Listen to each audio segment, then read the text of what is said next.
noite a todos, é com muita alegria que estamos aqui para mais um Evangelho Online do Centro Espírita Esperança e Fé. Eu sou a Tânia, né, meus amigos? E há um bom tempinho nós estamos aqui com o nosso Evangelho Online, né?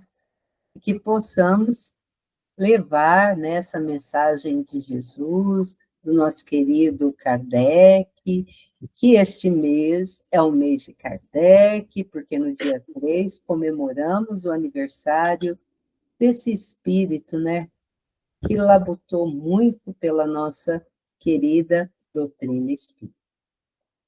E para iniciar, meus amigos, de costume, nós temos o hábito de fazermos uma leitura. E a nossa amiga Solange sempre realiza para nós a leitura do livro Caminho, Verdade e Vida. Solange, querida, seja bem-vinda, minha amiga. Boa noite, Tânia, boa noite a todos. Muito obrigada. Querida. Nós que agradecemos. Vamos lá. Está certinho? Certinho. Para testemunhar. E vos acontecerá isto para testemunho. Jesus. Lucas, capítulo 21, versículo 13. Naturalmente que o mestre não folgará de ver seus discípulos mergulhados no sofrimento. Considerando, porém, as necessidades extensas dos homens da terra, compreende o caráter indispensável das provações e dos obstáculos.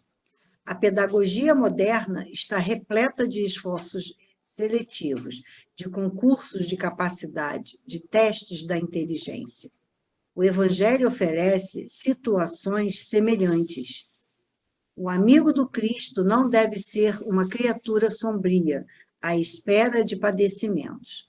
Entretanto, conhecendo a sua posição de trabalho, num plano como a Terra, deve contar com dificuldades de toda sorte.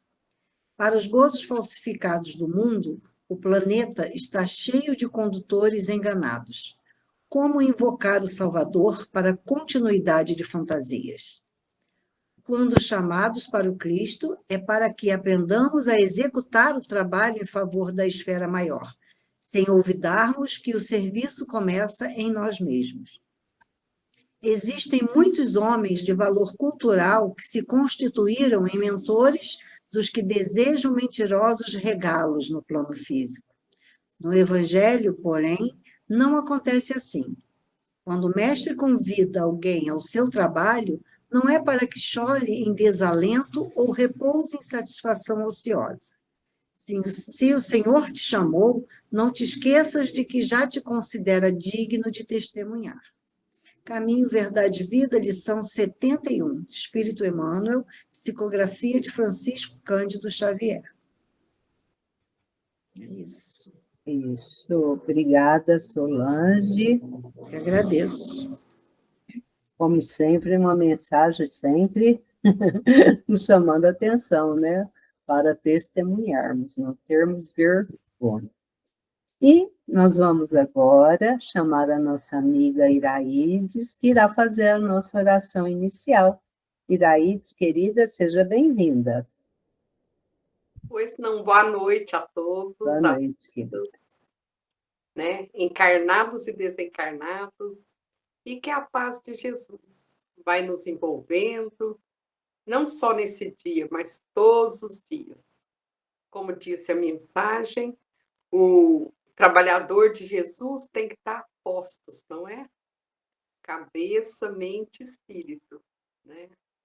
Com força e coragem, porque a tristeza e o desânimo são energias negativas que não nos deixam trabalhar, não é? Não nos conta que o mestre esteja doente ou desanimado, não é? Então, estamos aí, firmes e fortes. E com essa espiritualidade amiga da casa do José Marques Garcia, que já está adentrando o lar de cada uma de nós, de nossos irmãos queridos, aqueles que mais precisam. E assim, como o Mestre amado nos ensinou, acolher, amar com compaixão, com doçura, com misericórdia aqueles, Senhor Jesus, que padecem, que choram, que sofrem, que se removem pesadelos. Outros vivem em dramas mil, trancafiados em sanatórios, em hospitais, ou no sua própria mente perdida nos vícios, perambulando. Ainda aqueles, Senhor, que gastam o seu tempo pensando em guerra, em vingança, em ódio. A todos os nossos irmãos, nós rogamos a sua luz, que não podemos estar assim como se tu estivestes próximo a esses irmãos sofredores, acolhendo eles, mas que os seus mensageiros de luz, através das energias do bem, de tantos trabalhadores encarnados e desencarnados, que emanam essas energias, possam chegar até os nossos irmãos para aliviar o sofrimento, a dor, o desânimo, né? A vontade de desistir, né? A eles a força e a coragem, Jesus, para dias melhores. Pai nosso que estais no céu, santificado é seu bendito e santo nome, Jesus, em toda parte. Dai-nos o pão material, o pão espiritual, nosso Pai do céu, e não nos deixe entregue à tentação de nós mesmos. Perdoa-nos, Senhor, à medida que vamos perdoando aqueles que nos ofendem. Não nos deixe entregue à nossa inferioridade, pois que teu é o reino e a glória, Jesus. Agradecemos a equipe do José Marques Garcia, que as nossas águas possam ser fluídas, as energias de nossos lares transmutadas, né? E que cada um de nós sejamos abençoados. Só devemos agradecer, Jesus. Obrigada, Jesus. Obrigada, Deus. Obrigada, Mãe Maria Santíssima. Assim seja. Que assim seja, Iraí. Então, meus amigos, como nós estávamos no início, né?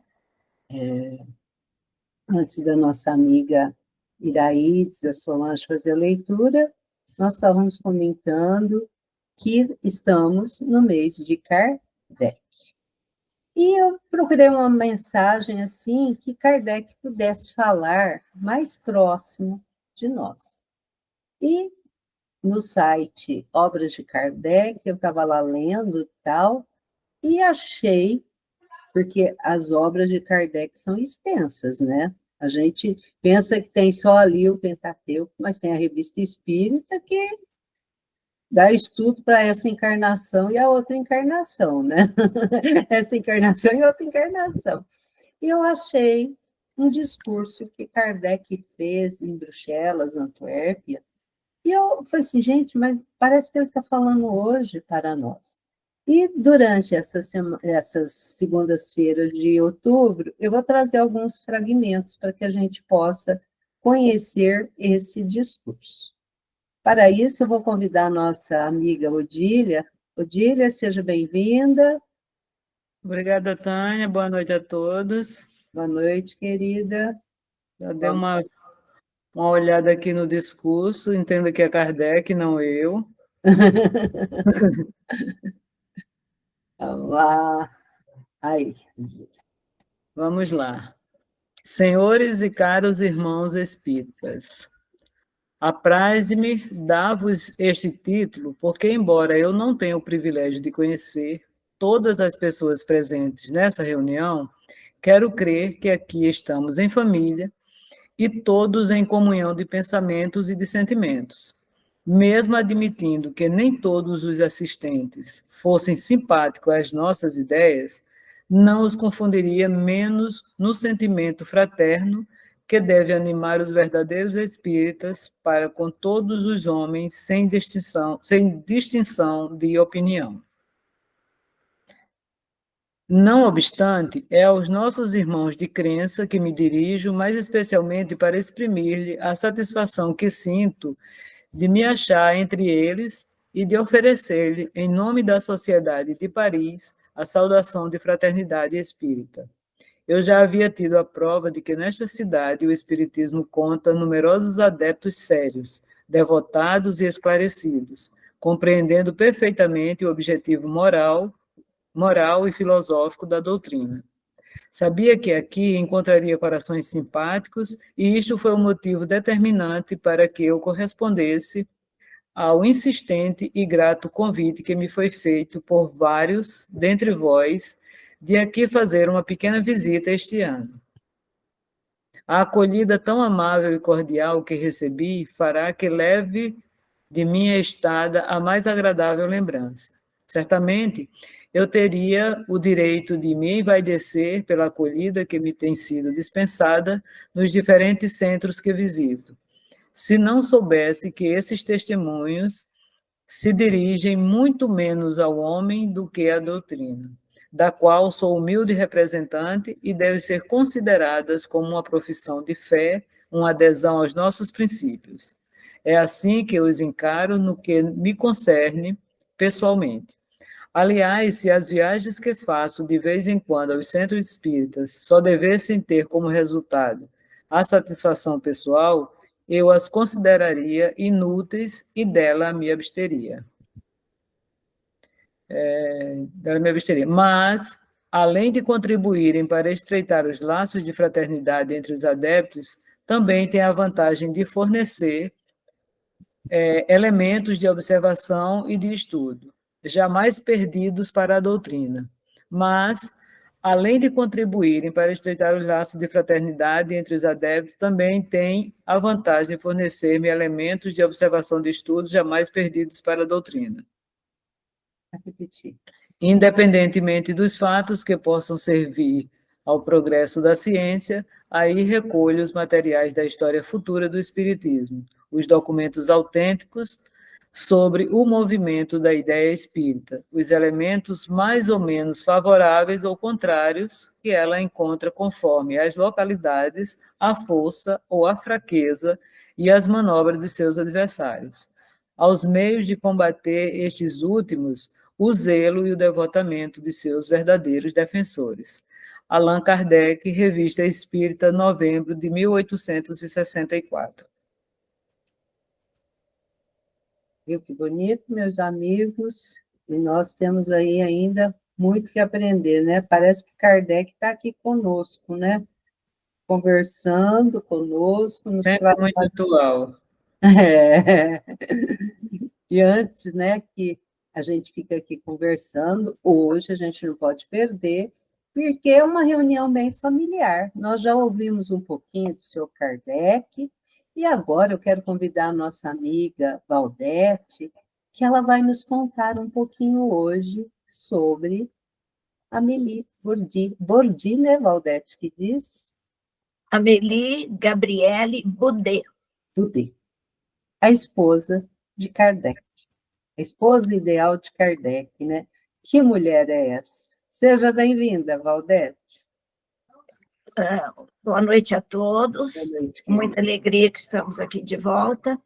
E para falar dessa mulher simplesmente maravilhosa. E eu não gosto de falar que atrás de um grande homem tem uma grande mulher. É do lado, do braço direito, que está sempre uma grande mulher. E essa grande mulher foi a ideal companheira para Kardec. Espíritos afinizados, espíritos superiores, que vieram com a missão de trabalhar para a educação do espírito. Então, ela tinha muito em comum com ele, muitas preferências, e foi um encontro muito, muito assim, espontâneo, e os dois se acharam, se encontraram, e a gente vai ver que foi programado, porque foi um encontro inusitado, diferente daqueles que eram comuns e são até hoje comuns entre os casamentos.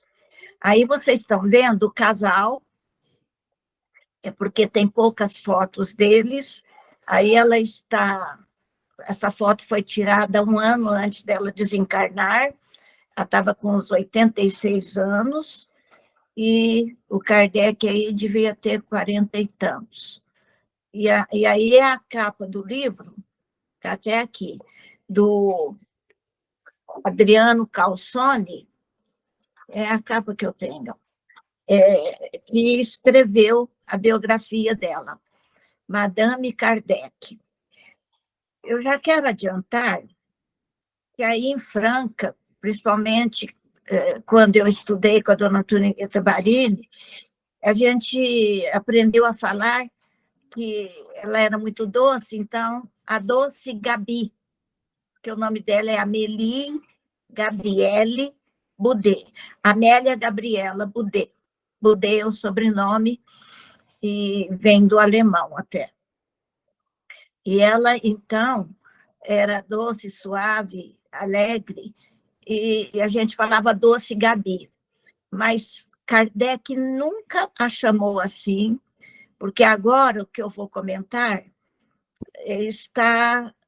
foi retirado de inúmeras cartas que foram agora transcritas para o português e também analisadas e foram descobertas. É um acervo que está tendo aqui no Brasil e na França.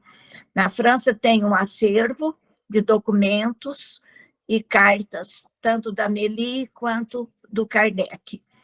E tem aqui em Juiz de Fora, na Universidade de Juiz de Fora, tem um acervo, e aqui nas casas André Luiz também tem outro acervo. São centenas, milhares, que tem pesquisadores que estão fazendo. Até essas pessoas estão escrevendo livros devagarinho, inclusive fazendo lives, e na sexta-feira começou um curso desse livro aqui do autor, que chama Espíritos sob Investigação, onde ele resgata muito dessas cartas, e ele já cita aqui a Madame Kardec, né? Porque ela era chamada Madame Rivaio, porque quando ela casou com o Kardec, era o sobrenome dele, Hippolyte Léon Denisard Rivaio. Então, ela era chamada Madame Rivaio. Madame é senhora, Mademoiselle é senhorita. Então, Madame Rivaio, senhora Rivaio. Ou Madame Kardec, depois que ele coloca o pseudônimo de Allan Kardec, então ela passa a ser conhecida no meio lá da França como Madame Kardec. Ou então Madame Amélie, geralmente eles não falavam os dois nomes dela. Então, vamos começar, né? Ela nasceu em Thiers, que fica no departamento do Sena, no estado, lá chama departamento. Departamento do Sena é o estado onde está a capital Paris. Essa cidadezinha, quando ela nasceu, era minúscula, fica 19 quilômetros ao sul de Paris. É um pouquinho mais Franca Cristais. Franca Cristais é 15, lá era 19, de Paris. E ela nasceu em 23 de novembro de 1795, 3 anos depois da Revolução Francesa. Então, estava muito tumultuada a vida na França, eles ainda continuavam matando uma média de 800 pessoas por dia, porque foi antes do Napoleão assumir, ainda estava assim, o resto daquelas confusões da Revolução. E ela desencarnou Tem alguém que abre o microfone? Vai aqui, Valdete. E ela desencarnou em 21 de janeiro de 1883, com 87 anos, lá em Paris, porque depois que ela foi para Paris, ela não morou em outro lugar. Então, vamos ver agora.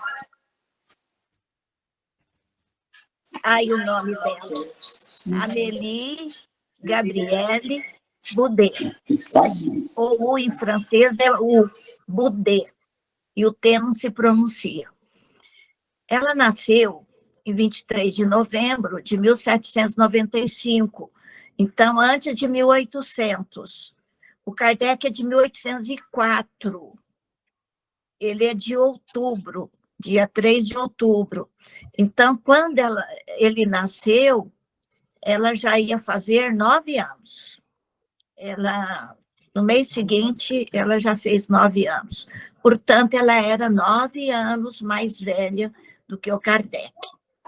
E depois, os pais delas eram Julien Louis Boudet.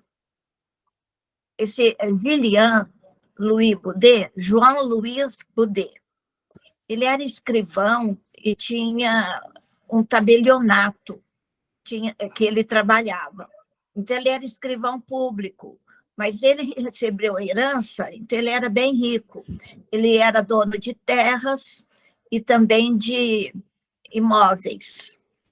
Ele casou, a mulher dele, que era a mãe da Amélie, era Julie Louise Seng de Lacombe. Júlia Luísa Seng de Lacombe. Esse Luíse, vocês prestem bem atenção, Luísa, até a filha aquela evangelizadora, lá do Pestalozzi, a filha dela chama, fala Louise, mas a pronúncia seria Luíse. Regina. É a Regina. Então, porque fala Louise, mas seria, o nome francês é Louise. E depois a gente vai ver que eles adotaram uma menina e puseram esse nome, Louise, certo? Em homenagem à mãe da Amélie. A mãe da Amélie, a Julie, ela era família de artistas. E ela e a avó da Amélie, que era a mãe da Julie, a avó da Amélie, a avó materna, elas eram muito cultas, gostavam de artes, de música, de teatro, literatura, e elas passaram, as duas, a avó e a mãe, para ela, esse gosto pela música, pela pintura, pelo artesanato, pela escultura, pelo teatro, e tanto lá da França como de outros países, além de literatura, que é prosa, o conto, a crônica, o romance. Então, a menina cresceu num ambiente muito especial, voltado para as artes. Eu estou frisando isso, porque depois nós vamos falar mais. Bom, eu, como professora de geografia, né, eu fiz aí, no anterior, eu esqueci de mostrar, o mapa. Volta um pouquinho. Ali está a cidade de Thaís, embaixo o departamento, que é o estado, onde fica Paris, Thiers, aí nessa região. Agora pode passar. Aí, então, quando foi em 1806, ela estava com 11 anos, a família, não se sabe por quê, se foi por causa do trabalho do pai, mudou. Aí a flechinha está mostrando que eles foram para Château de Loire. Isso daí é uma pequena cidade, tinha só 2.000 habitantes, ainda tinha perdido naquela época mais de 1.000 habitantes, e era onde o pai da Amélie, o Julien Louis, ele tinha nascido aí. Então, se foi para mudar de lugar por causa do trabalho, ele preferiu voltar para a terra dele. Aí eles ficaram até enraizados aí bastante tempo. Em 1815, quer dizer, 9 anos, 9, 6, 15. 9 anos depois é que a família vai para Paris. Mas, pode passar. Aí eu mostrei a flechinhas indo para Paris. Aí é uma figura, né, uma foto antiga do lugarejo, Chateau de Loire. Aí, quando ela tinha 14 anos, em 1810, eles não tinham mais o que ensinar para ela naquele pequeno lugar, ali em Chateau. Aí internaram ela, matricularam num colégio interno lá em Paris, e era da elite parisiense. Como eles tinham recurso, então ela foi matriculada nesse colégio. E lá ela demonstrou que ela amava os idiomas, as línguas, a gramática. Então, ela aprendeu latim, o grego e a língua dela, francesa. E já vou adiantar uma coisa, a gente fala que o Kardec era poliglota, não era, não. Ele não sabia italiano, não sabia espanhol, a gente aprendeu a vida inteira. Nos documentos agora que eles encontraram, Kardec fala lá que ele não conseguia ler, às vezes, as cartas de longe, porque ele não sabia a língua, ele não sabia espanhol, ele não sabia italiano, e quando ele estudou com a Pestalozzi, ele aprendeu alemão, mas aí ele esqueceu. Então, ele sabia quase só o francês. Mas isso não tem importância, né? Mas a gente aprendeu que ele era poliglota, e agora descobriu que não era. Gente, esses dias eu fiquei aqui numa luta, porque esse livro aqui que eu mostrei para vocês, do Calzone, que é Madame Kardec, umas coisas que ele coloca, os outros já estão falando que não são verdades. Aí eu fiquei até assim, pegando esses 2 livros e tentando atualizar o máximo possível. E eles só vão agora escrever de novo a vida da Madame Amélie, né? Só vão escrever... Eles só vão escrever depois, estão ainda organizando. Então, eu estou passando aqui coisas que às vezes ainda pode mudar. Eu tentei mudar ao máximo, atualizar ao máximo. Fiquei até agora mesmo, na última hora, tentando arrumar as ideias aqui. Bom, aí ela aprendeu assim, desenvolveu muito a linguagem, os idiomas. Nas artes, as ideias dela e os conceitos que ela tinha de artes eram muito além daquilo que a escola ensinava. Era muito pouco aquilo que a escola ensinava. E ainda ensinava aqueles desenhos muito assim, matemático, e ela gostava da arte bonita, de criar, e a escola ficava ali presa em certos padrões, e ela ia muito além disso, né? Então, e ela, além disso, ela gostava do teatro francês, gostava do grande escritor aí francês, Honoré de Balzac, e do Victor Hugo, que todo mundo já deve ter ouvido falar, que até tem romances espíritas, que o espírito de Victor Hugo psicografou tanto pela Zilda Gama como pelo Divaldo Franco. E o Victor Hugo, ele se tornou espírita aí quando ainda era vivo. E ela foi estudar na Escola Normal Leiga de Paris, que formava professores. E isso era raro, não tinha mulher quase que era professora, era homem, e mulher não dava aula, né? E essa escola tinha orientação pedagógica do método de Pestalozzi. Olha uma coisa que já bateu com Kardec. Ele estudou 7 anos lá com a Pestalozzi. E ele pegou o método de Pestalozzi, que era o método educar pelo amor, desenvolver cabeça, mãos e mente, né? Corpo. Então, ele queria desenvolver de maneira total. e sempre dando liberdade do aluno participar. Já era diferente o método dele. E ela formou como professora no método Pestalozzi. Aí, quando ela tinha 19 anos, então ela formou-se, graduou com diploma de primeira classe, quer dizer, da aula por Fundamental 1, que a gente chamava de primário, né? O Fundamental 1. E passou a ser conhecida como, eles chamavam de professora, institutora Baudet. Aí eles falavam pelo sobrenome. Igual ela chamava Madame Rivaio ou Madame Kardec, era sempre o sobrenome. Então, institutora Baudet, Madame Baudet. Ela dava aulas de artes nessas escolas. E ela passou a dar aula. Isso daqui,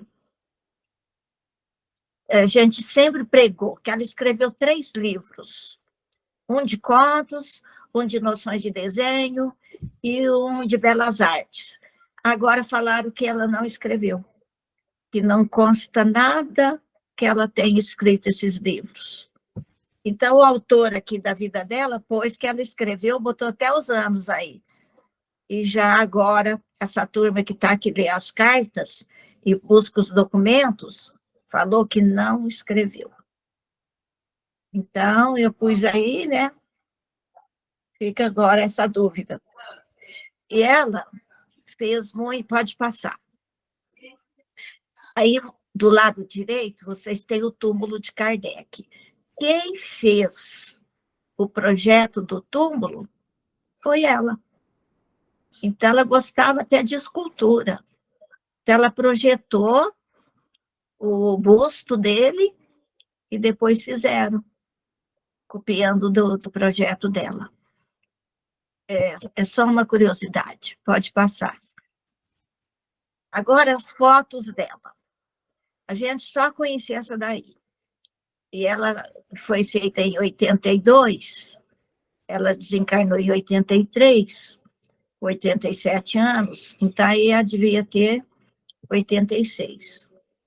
Então, olha bem aí a feição dela, está com um chapéu, né, diferente, parecia uma boina, e ela era graciosa, ela não aparentava quase idade, ela era 9 anos mais velha que o Kardec, mas não aparentava, não.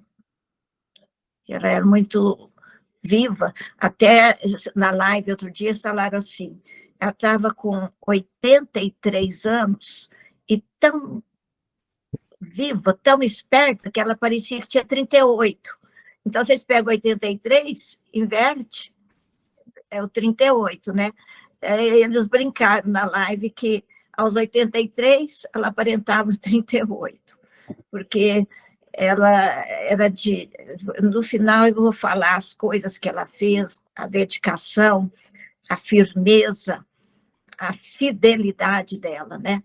Agora a gente tem essa foto conhecida e essa outra que apareceu agora, recentemente, ela mais jovem. Ela devia ter aí uns 40 e poucos.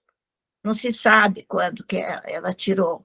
Eles ficaram comparando a cadeira que ela está sentada com a cadeira de uma foto do Kardec, se era a mesma cadeira, se foi na mesma época. Olha só os detalhes que eles ficam olhando para ver, né? E pode passar. Essa foto aí, que é recente, foi conhecida agora, a gente nunca tinha visto, passa ali o braço da cadeira, né? Então, eles ficam comparando as coisas. Pode passar. Aí é uma foto que está mais legível, olha os cachinhos dela. Lá é a antiga Mas foto. o camafeu dela, Valdete, parece que tem o Kardec aqui. É o Kardec, esse botão aí era a foto dele. Você enxergou ainda nada. Eu já tinha lido que tem esse broche aí com a foto do Kardec. Aí, então, vou falar dessa foto. Essa foto, o acervo dela morreu em 1873. Aí, o acervo dela foi deixado para a sociedade anônima, e documentos, cartas, essa sociedade anônima, eu vou falar nela. Logo que o Kardec desencarna, ele desencarnou 31 de março. Quando foi em julho, eles criaram essa sociedade anônima, os espíritas amigos do Kardec, junto com a Gabriele, com a Meli, eles formaram essa sociedade, criando um fundo comum para poder movimentar os livros, as obras do Kardec, para fazer as edições, tudo que eles vendiam de livro, continuar com a revista espírita, porque continuaram com ela, que o Kardec fazia, ele fazia tudo sozinho. Aí ela ajudou a criar essa sociedade e ficou no conselho administrativo e dividiu as funções. O que o Kardec fazia sozinho, teve que dividir em várias pessoas para fazer, para dar conta. Aí, ela pegou a direção, ela supervisionou e deixou nessa sociedade, e o líder aí, que chegou a ser secretário, ajudou muito Kardec, era o Lei-Marie. Ele era um alfaiate, que era espírita e era médium. E ele acabou sendo um grande colaborador do Kardec. Aí, depois da morte do Kardec, ele acabou sendo o braço direito da Meli. Só que depois nós vamos ver que ele criou uns problemas lá para frente. E em 1874, começou a arranjar uns probleminhas. E caíram de cima dele, os espíritas fiéis. Mas hoje, eles amenizam a responsabilidade dele. Ele teve culpa, mas não tanto quanto crucificaram-no. Tem espírita que... esse autor mesmo aqui da Madame Kardec, ele concorda muito com uma amiga de Kardec que destruiu a figura dele. Mas hoje estão vendo que não foi assim, tão esse Judas, como eles falam, né? Um traidor. Ele teve seus problemas, os defeitos, mas no final ele recai em si e ele continua ali no trabalho. Então, deixaram os documentos tudo na livraria, que fez parte dessa sociedade, e estava no meio disso tudo essa foto. Essa foto foi caminhando, ficou com... até aqui em 2020, quando ela foi colocada assim, em sites, e apareceu, aí começaram a divulgar entre os espíritas. E tem mais 2 fotos aqui, que chegou a um processo. Não, volta um pouquinho. Essas 2 fotos, essa em marrom e a outra em pretinho, não sei se dá para vocês verem, o espírito de Kardec segurando uma mensagem ali do lado da foto dela.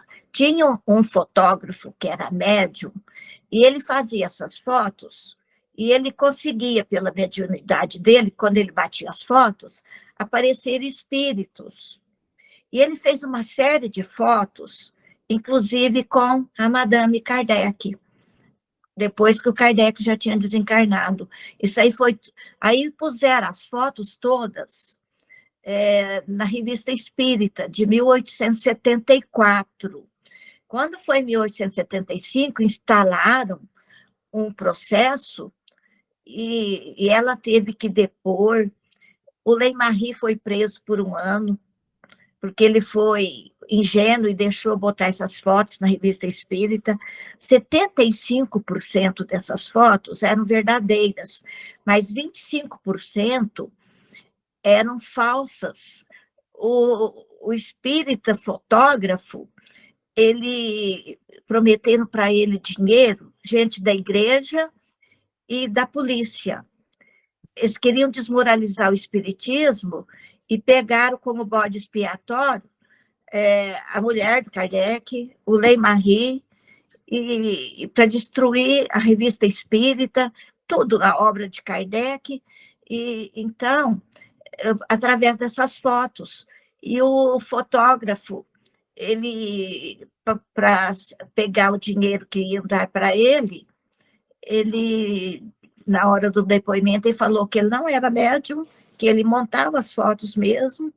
A secretária dele falou que aí não era a letra do Kardec, é ela que copiou, falsificou a letra, porque no processo a Meli falava, mas a letra dele, parece a letra dele.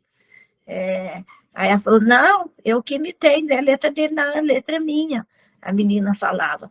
E o juiz, abrutalhado, humilhou, ela estava com 80 anos, quando teve esse processo, ela foi humilhada, grosseiro, até falaram assim, Joana d'Arc foi humilhada por 70 juízes católicos.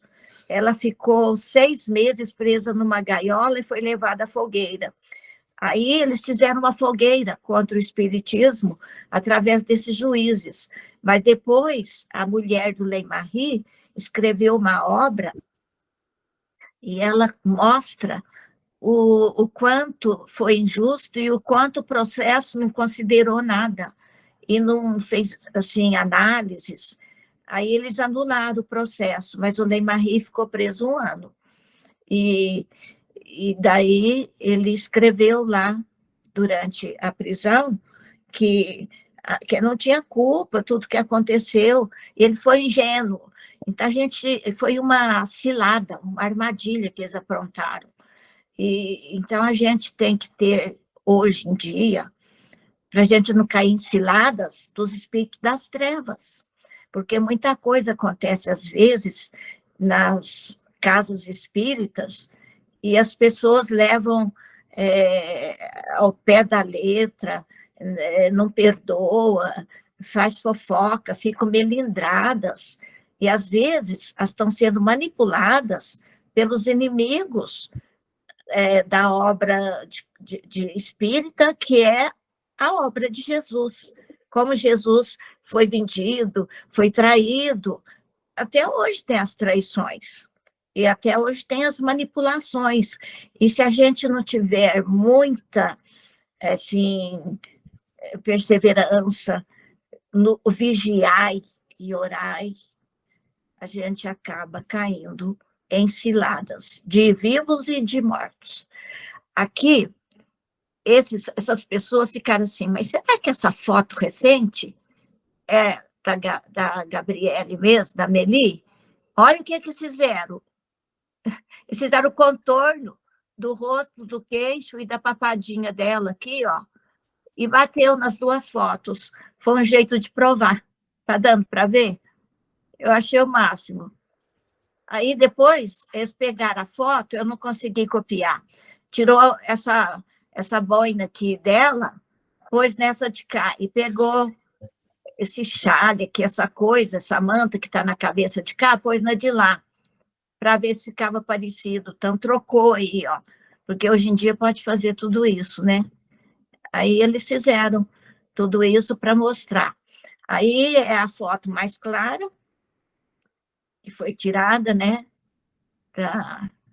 E aqui, deixa eu ler o que está aí. Amélie Boudet, senhora Allan Kardec, espírito de seu marido, tem nas mãos uma mensagem obtida por escrita direta. Biguet, esse é o fotógrafo que acabou caindo, assim, na ilusão, né? E traiu. Biguet, no tribunal, tentou fazê-la passar como sendo uma cartolina adrede preparada pela senhorita Leonie Messier. É a tal moça que escreveu na cartolina e pôs ali. E ele tentou fazer passar isso. Está na Revista Espírita de 1875. A gente não tem acesso a essa revista, porque todos os espíritas têm só os 12 volumes da coleção da Revista Espírita, quando Kardec era vivo, quando ele organizou. Depois, a revista continuou, mas aí era Ley-Marie que tomava conta, e ele até acabou enxertando nessas revistas espíritas depois coisas de outras crenças, da teosofia, do rustenguismo. Então, isso daí que acabou, né? Aí eu peguei esse texto aqui, ó. Essa turma que pesquisa lá, com auxílio de lentes e muita paciência, após demoradas tentativas, chegamos à conclusão de ser o seguinte texto da mensagem portada pelo Espírito, originalmente em francês. Querida esposa, protegei nosso médio Biguet. Falsos espíritas o embaraçam neste momento. Ele só é verdadeiro e especialmente fará se desenvolva nossa doutrina. Lemarie deve ajudá-lo. Estou com todos vós. Coragem e adeus. 14 de novembro de 1974, Allan Kardec. A gente não sabe, essa daí é um dos problemas que levou ao tribunal, né, essa foto. Então, ela é considerada manipulada, né? Eu queria falar da desencarnação dos pais dela. Os pais desencarnaram assim, pertinho um do outro. Um em julho, outro em agosto de 1847, quando ela estava 95, ela estava com 49 anos. Não. 5 para 7, 2. 52 anos. E ela já era professora nas escolas que o Kardec dava aula. E então, ela dava aula de artes e ele das outras matérias, um punhado de matérias. E então, o pai dela faleceu dia 6 de julho de 1847, naquela cidade, em Château de Loire. Quer dizer que eles tinham voltado para lá, depois que ela já tinha casado, eles voltaram. E a mãe dela faleceu um mês depois, em Paris. Aí ela ficou tão abalada com a desencarnação que o Kardec, eles acharam essa informação. Aí, quando foi em setembro, quer dizer, um mês depois aí da desencarnação da mãe, tinha lá, em 7 de setembro de 1847, Rivaio, em seu discurso de encerramento do ano letivo no pensionato de meninos, porque esse pensionato, em vez de chamar escola, liceu, era pensionato de meninos, eles tiveram de meninas também. E eles educavam aqueles alunos difíceis, problemáticos. Olha só, com muito amor, com métodos que conseguiam modificá-los. Tem até a carta de pais elogiando o trabalho deles, que eles modificavam aqueles alunos que mexiam com... eram até já criminosos, e eles conseguiam mudar, com muito amor. E ainda não eram espíritas, porque é 57, daí 10 anos, que vai sair o livro dos espíritos. Então, ainda não tinha o espiritismo aí do trabalho deles. Aí, lá, o Kardec informou que a Mélie não teria condições de fazer seu tradicional discurso. Por quê? Porque ela tinha acabado de falecer os pais dela. Então, mostra que ela ficou abalada. E ela não era filha única, até há pouco tempo falavam que ela era filha única. Ela teve um irmão mais novo, Julien François Baudet, e ele era tabelião. E no ano 39, acho que eles já tinham casado, eles casaram em 1832. Kardec com 27 anos e ela com 36. Então, ela era considerada solteirona.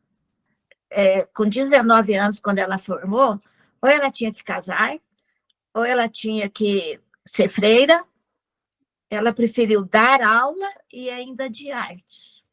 Então, ela era considerada solteirona, sabe? Não, volta aí.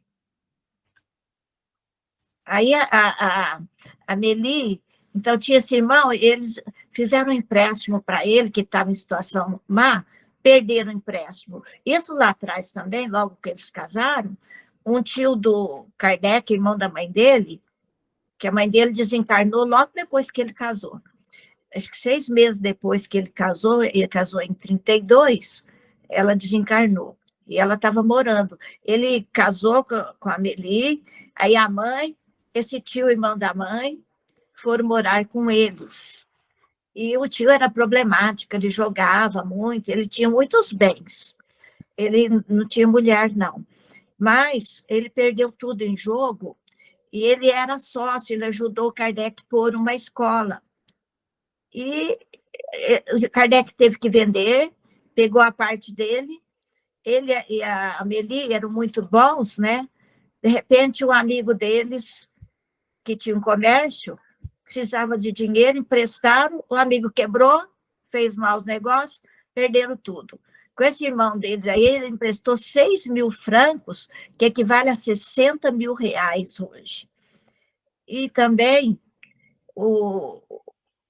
entrou um juiz no meio, e esse juiz, quando o irmão dela pagou em juiz, o juiz segurou o dinheiro e não entregou para o Kardec. Mais uma perda. Eles viviam perdendo. Eles eram muito bons, acreditavam nos outros e financeiramente eles lutaram. Só depois que os pais dela desencarnaram, em 1847, ela herdou dos pais várias propriedades.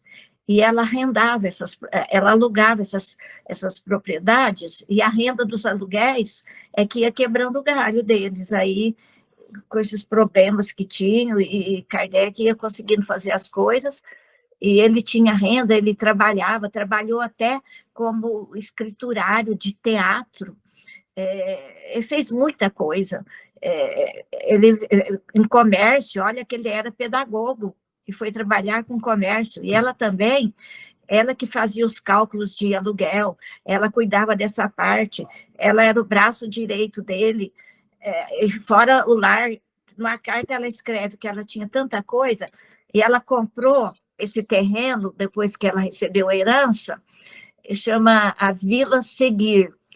Aí vocês têm um esquema, tinha 2.666 metros quadrados, para vocês saberem o que é 2.000, um quarteirão dá 10 mil metros, que é um hectare. 2.600 é um quarto, era uma chácara. Ficava fora de Paris, hoje é dentro. E era agradável lá o lugar. Aqui vocês têm uma foto, ó, de como era o lugar e como é hoje aqui. Tem carro aqui hoje, está dentro da cidade. E antes era afastada, era um tipo de uma chácara. Aí é a foto, como que era. E ali tinha várias construções, aí é um mapa, e tinha uma capela. E sabe quando é que eles mudaram? Eles ficaram anos construindo na casa deles. E o Kardec tinha intenção de pôr aí um museu da doutrina espírita, do espiritismo. Ele guardou tudo isso agora que o povo está aqui, traduz, que lê, ele guardou tudo com o intuito de fazer esse museu, mas ele não teve tempo. O dia que ele desencarnou, eles estavam mudando para essa casa. Antes, o Kardec teve 11 endereços diferentes, tudo alugado, certo? E essa casa aí, eles conseguiram mudar, a Gabi mudou, foi morar sozinha, porque e tinha uma capela, aí inventavam que ela fazia culto nessa igreja aí, porque acabou construindo outras coisas, aí tinha casa de aluguel, e a casa deles, a grande aí, que era deles, e ela foi morar nessa casa e o resto era de aluguel, e inventavam coisas sobre ela, e quem conta isso é a amiga dela, a Berthe Fropo, uma cantora lírica, grande amiga dela. Essa daqui, ó. Volta aí, deixa eu ver. Eu estou olhando aqui no. Uhum.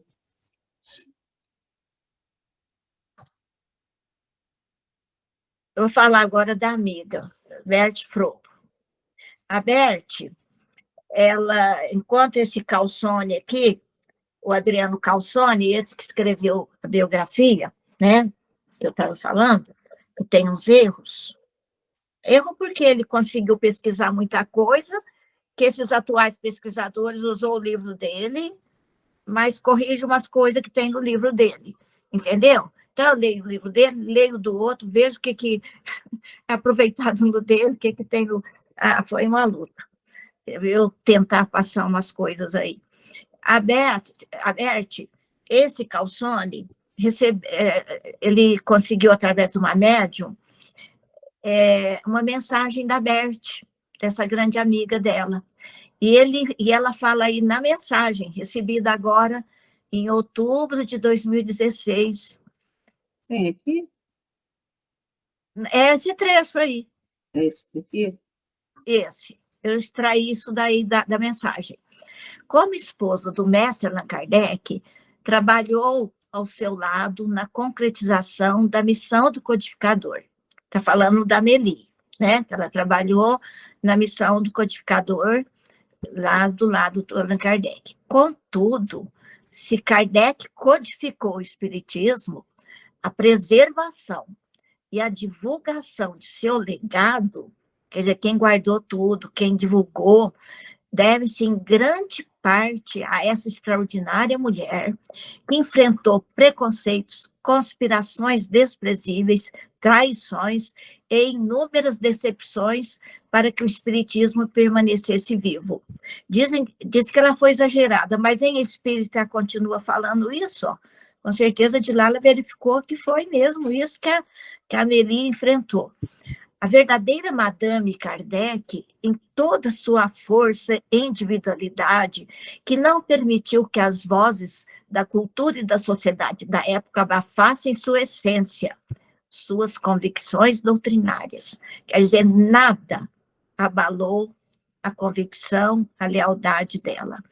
E ela era artista, e essa daqui, a Bert Fropo, era também grande amiga dela, e era cantora lírica. Aqui eu peguei outra foto, e essa Bert, junto com o Leon Denis, com o Gabriel Delany, fundou a União Espírita Francesa, quase na mesma época que a Amélie fundou a Sociedade Anônima. E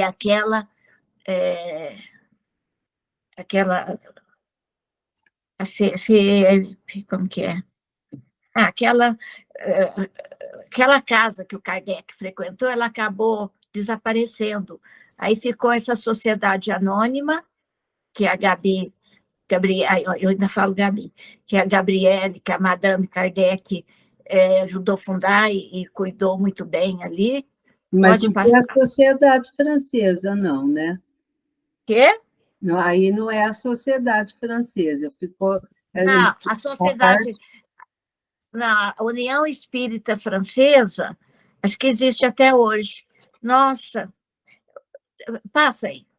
Aí a Bert de novo, que é um livro que ela escreveu, que está sendo bastante criticado, que ela foi exagerada, mas tem coisa que é verdadeira. E é o que ela fala: o desgosto e a sua saúde já alterada fizeram com que ela não fosse mais a sociedade e fosse tão esquecida que o senhor Ley-Marie, seu mandatário, não lhe deu mais nenhuma satisfação. Ela disse que não foi tanto assim, não, mas o Ley-Marie tem um pouco de culpa, porque ele acabou introduzindo. Teve essa filha, né, adotiva, em nome de Louise, e isso daí passa. Ela morreu com 11 anos. A gente não sabe ao certo se ela nasceu em 1834, porque quando ela tinha 7 anos, aí escreveu uma cartinha para o Kardec, que ele era Rivaio ainda, 41 ele ainda não era Kardec.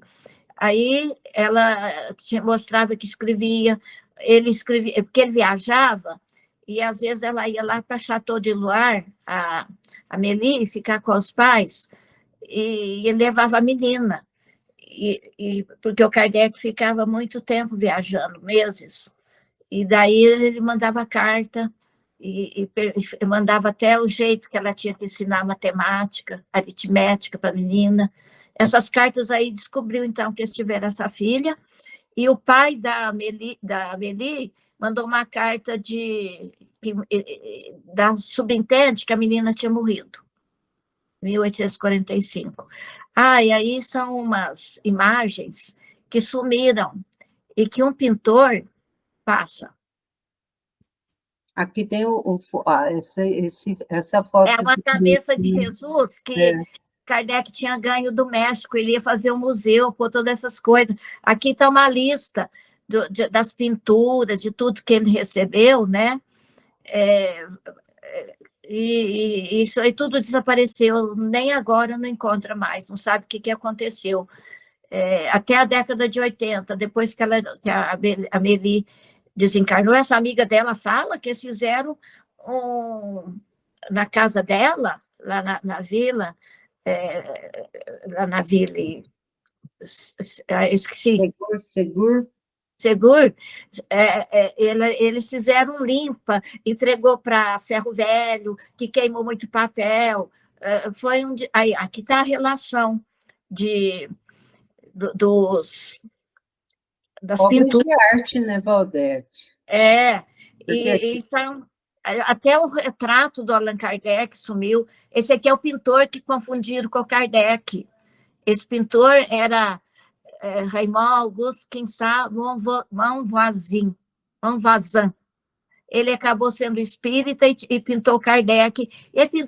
Aí ele viajou aqui para a América do Sul, aqui ele, em autorretrato quando era novo e quando ele era velho. Pode passar. Ele pintou o Dom Pedro II, diz que é dos mais fiéis retratos. 1847, Dom Pedro II recebeu ele muito bem, aí ele pintou o retrato de corpo inteiro, Dom Pedro II. Aqui é um dos retratos que ele fez da Joana d'Arc, e tinha 2 ou 3 desses retratos que ele fez da Joana d'Arc nesse acervo que sumiu. Aqui, eu queria fazer o resumo. Pode fazer? Pode. Do trabalho da Amélie lá na Sociedade Anônima. Ela fez o relatório. Por esse relatório, esses autores aí vê o tanto... Você falou alguma coisa? Não. E vê o tanto que ela foi atenta, que ela era capaz, quanto que ela foi assim, responsável em manter a continuidade do trabalho de Kardec. Atuante e participativa nos rumos do espiritismo e nas diretrizes da Sociedade Anônima, foi criada logo que o Kardec desencarnou, né? Conhecia contabilidade, análise de contas patrimoniais e gerência. Ela corrigiu a contabilidade da sociedade. Ela, artista, corrigindo contabilidade. Ao tanto que ela era capaz, atenta a tudo, supervisionava a continuidade do trabalho de seu marido, preocupada e firme nas decisões. Atenta para que interesses pessoais não se sobressaíssem em detrimento da difusão do espiritismo. A gente vê muito interesse pessoal nas casas espíritas, tem que acabar com isso, né? Satisfeita com os acionistas, que já pegou gente que gostava mesmo do Kardec, que não permitiram a exploração comercial. Tudo que entrava ali de dinheiro ia para a caixa da sociedade. Conseguiram retomar a autoridade representativa da doutrina pela Sociedade Anônima e pela Revista Espírita. Então, as cartas do mundo retornaram, porque Kardec, com a morte dele, teve um hiato ali. E eles retomaram tudo que Kardec fazia, né? A correspondência com a Revista Espírita, a Sociedade Anônima vendendo os livros, né? E ela imprimiu a 5ª edição aí da Gênese, aquela famosa que falou que foi deturpada, não foi nada. Está provada aí, né? E ela ficou satisfeita por ela ter conseguido os objetivos de proteger a doutrina de contingências, como a morte do indivíduo, como a morte do Kardec, ela protegeu a doutrina, e preservar a propriedade das obras fundamentais, colocando-as sob a proteção da lei. Então, ela conseguiu legalizar assim, como que fala, o direito de autoria dos livros de Kardec, porque senão poderia se perder, modificarem, e ela preservou.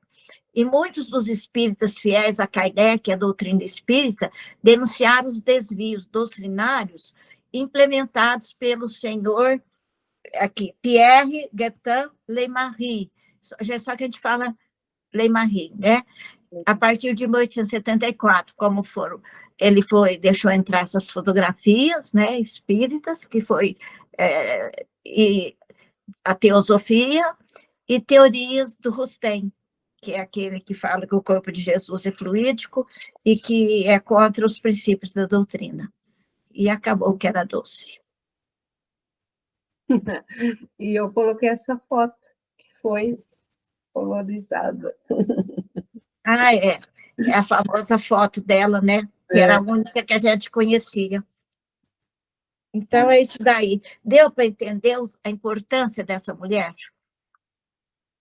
O quanto... Ela é assim, eu vejo, né? Ela não é feminista, ela é feminina, né? Uma pessoa que labutou tudo. E a gente vê, né, Valdete, o tanto que ela sofreu, né? O preconceito que essa senhora, que era além do tempo dela, para poder resguardar e trazer até hoje para nós a doutrina espírita, né? E eu falo assim, e nós temos que estar muito atento a isso, né? Porque, igual nesse grupo que a Valdete estava falando, muitos autores fazem assim, uma leitura muito romanceada, né? E, de repente, vai deturpando os fatos, né, Valdete? Então, nós, como espíritas, temos que estar atento a isso, né? Essas pessoas que pegaram agora esses documentos estão fazendo aquilo que o Kardec não pôde fazer, que era o museu, que ele guardou tudo. Ele guardou tudo em pastas, as cartas. As cartas que ele enviava, ele passava limpo, mandava a passada limpo. O rascunho ficou, porque eles estão pegando, é tudo rascunho. Ele fazia rascunho, quer dizer, era cópia, tudo à mão. Não tinha computador, não tinha máquina de escrever, era tudo na mão. Ele fazia o rascunho e passava limpo e enviava. Graças a esses rascunhos que a gente está conhecendo melhor o Kardec, melhor a esposa dele, e melhor sobre como ele trabalhou para construir a doutrina espírita, porque o trabalho dele foi muito grande. Até esse lado que eles já perceberam, que, por exemplo, a mensagem de um espírito, ele dividiu em duas. Depois, sobre o amor, num capítulo do Evangelho. A outra parte da mensagem sobre o ódio, no outro capítulo. Olha o trabalhão que ele teve de pegar uma mensagem, de dividir, de pegar uma mensagem e criar uma pergunta, e punha aquela mensagem como resposta, né? O trabalho dele foi gigante, por isso que ele acabou desencarnando. Ele trabalhava 16 horas por dia, e os espíritos o avisaram que era para ele, a correspondência, que as pessoas mandavam carta e ficavam respondendo, larga isso, está lá na revista espírita, deixa isso de lado, cuida da tarefa que você tem que fazer. Né? Ele revia, ele reviu o Céu e o Inferno, ele reviu a Gênese, então ele fazia revisão e nova edição. Aí as pessoas acharam que foi deturpado por outra pessoa, inclusive por esse Leymarie. Não foi. Aí agora nas cartas mostra que a própria Amélie editou depois da morte dele as revisões que ele fez. Então, fala, depois que ele morreu, que saiu a 4ª edição do Céu e Inferno e a 5ª da Gênese. É porque não deu tempo dele levar para editar. E editava assim, folhas, depois mais folhas, depois juntava, aí fazia o livro. Era tudo muito complicado. Meus amigos, entre esses historiadores, a gente vai deixar aqui, né, Valdete, para quem tiver mais interesse, é o Carlos Sete Bastos, né? É, E o Adair Adair Ribeiro. Ribeiro. A gente encontra muita coisa já, a live deles no YouTube. Então, assim, quem gosta dessa parte de pesquisa, de conhecer a fundo mesmo sobre a doutrina, então fica aí essa dica para vocês, tá? E conforme a gente vai achando, a gente vai trazendo aqui para vocês. Se a gente achar essa mensagem, estava lá no grupo, né, Valdete, do Amor e Ódio, acho que o pessoal colocou lá no grupo. Depois eu vou ver, se eu encontrar, eu coloco aqui no grupo. E tem um vídeo também, se a Valdete me autorizar, aquele vídeo da Cris, eu posso pôr no grupo lá do WhatsApp, para o pessoal ver da Meli. Pode, Valdete? Olha, qual vídeo? Aquele que você me passou primeiro, que as meninas tinham mandado para você. Aí depois eu falo no particular com você e a gente coloca. Pode passar, mas eu não estou lembrada qual não. Porque está no YouTube também. Aí eu coloco lá no grupo do WhatsApp, quem tiver interesse, gostar. A gente está sempre aprendendo, meus amigos. Amiga, gratidão, viu? O mês que vem a gente espera, hein? O mês que vem é as profecias? Não, as cartas. É as cartas. As cartas de Paulo. Nós temos que dar trabalho para nossa amiga, né? Que ela faz a gente ficar curiosa e procurar mais. Gratidão. As epístolas, epístolas. Gratidão, minha amiga. Muito obrigada. Eu que agradeço. E a semana que vem, meus amigos, nós teremos aqui a nossa amiga também, que é bem assim, curiosa, gosta de ir atrás, e pesquisa e vai. Ela até acabou a leitura de um livro que ela estava me falando, tem outro que ela leu, ela falou assim, então, é de Kardec. Vamos falar de Kardec? A nossa amiga Analice, ela vai estar aqui conosco na próxima semana. E na terceira semana, nós teremos o nosso amigo lá de São Sebastião do Paraíso, James, né, que vai falar a transição planetária e Kardec. Ai, ai, ai, hein? É o momento que nós estamos aí, né? Então, meus amigos, vamos encerrando a nossa reunião. Vamos agora para os nossos momentos finais. A minha aguinha está aqui, está muito calor, né? Espero que todos tenham pego a sua aguinha, colocado aí do ladinho. Então, vamos agora a serenar a nossa mente, levar o nosso pensamento de gratidão ao nosso querido Kardec por nos trazer essa doutrina maravilhosa, que nos esclarece, que nos consola e que faz com que a gente sempre procure mais, sempre a verdade. E como dizia o nosso querido Eurípides Barçanufo, poderoso é o sol da verdade.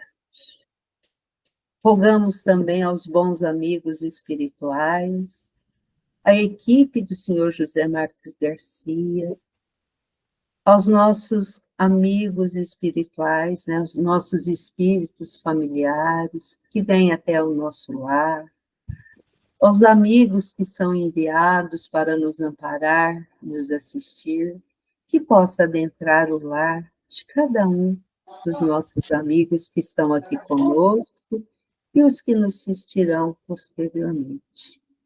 Pedimos também a fluidificação das nossas águas, que possamos também receber o passe, onde cada um possa receber a energia que necessita para o fortalecimento do seu corpo perispiritual e refletirá no seu corpo material. E assim, Senhor, que a paz, a luz e o amor possa estar em nossos lares e expandir para a nossa cidade, para o nosso estado, para o nosso país e para o mundo inteiro. que estejamos sempre emitindo pensamentos de paz, de amor e de união. Seu Adalto? Sim. Ó bem-aventurada Virgem Maria, Mãe de nosso Senhor Jesus Cristo, Rainha do céu e da terra, advogada dos pecadores, auxiliadora dos cristãos, desterradora das indigências, das calamidades, dos inimigos corporais e espirituais, dos maus pensamentos, das cenas terríveis do dia do juízo, das pragas e das bruxarias, dos malfeitores, ladrões, arrombadores, assaltante e assassino. Minha amada mãe, eu, prostrado agora aos vossos pés, cheio de arrependimento das minhas pesadas culpas, por vosso intermédio, imploro perdão ao boníssimo Deus. Rogai ao vosso divino Jesus por nossas famílias, para que desterre de nossas vidas todos esses males, nos dê perdão de nossos pecados e nos enriqueça de sua divina graça e misericórdia. Cobri-nos com o vosso manto maternal, desterrai de nós todos os males e maldições, afugentai de nós a peste e o desassossego. Possamos, por vosso intermédio, obter a cura de todas as doenças, encontrar as portas do céu abertas e ser felizes por toda a eternidade. Que assim seja.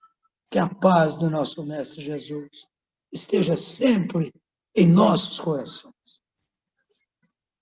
Que assim seja, seu Adalto. Muito obrigada, meus amigos. Um beijo no coração de todos e até a próxima semana. Fiquem com Deus. Até mais. Excelente semana. Boa semana a todos. Muito obrigada.